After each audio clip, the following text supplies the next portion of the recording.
Hi friends, అమ్మమ్మ చేతి వంటకి స్వాగతం. ఈరోజు మన వంటగదిలో సమ్మర్ స్పెషల్ అయిన జామకాయ ఐస్ క్రీమ్ తయారు చేసుకుందామండి. దాన్ని ఎలా తయారు చేసుకోవాలో ఇప్పుడు చూద్దాము. జామకాయని నేను ఎదర కట్ చేసుకున్నానండి. కట్ చేసుకున్న తర్వాత లోపల ఉన్న గుజ్జంతా ఇలా తీసేసుకోవాలి. మొత్తం ఇలా తీసుకున్న తర్వాత ఆ గుజ్జుని మిక్సీలో వేసుకోవాలి. మనం తీసుకున్న గుజ్జుని ఇలా మిక్సీ జార్లో వేసుకోవాలి. 1 కప్పు మిల్క్ పౌడర్ వేసుకుంటున్నాను. 1/2 కప్పు షుగర్ వేసుకుంటున్నాను.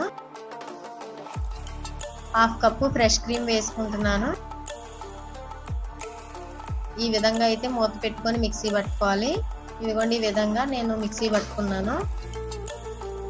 ఈ మిక్సీ పట్టుకున్న దాన్ని మనం ఈ జామకాయల్లోనే స్టోర్ చేస్తున్నానండి.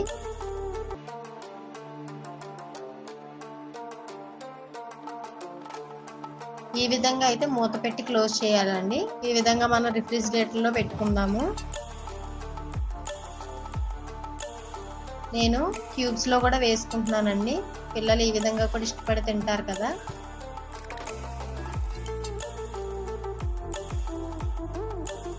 ఈ విధంగా అయితే క్యూబ్స్ తయారైనవి.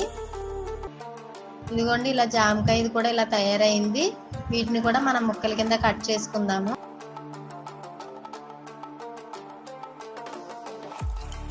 ఈ విధంగా ముక్కల కింద కట్ చేసుకున్నాం కదండి.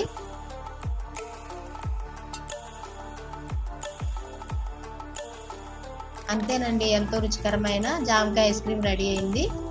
దీన్ని సర్వ్ చేసుకుందాము. ఇంతవరకు మా ఛానల్ని సబ్స్క్రైబ్ చేయకపోతే ప్లీజ్ సబ్స్క్రైబ్ చేయండి. మరో వీడియోతో మళ్ళీ కలుసుకుందాము. ప్లీజ్ సబ్స్క్రైబ్ అమ్మమ్మ చేతి వంట.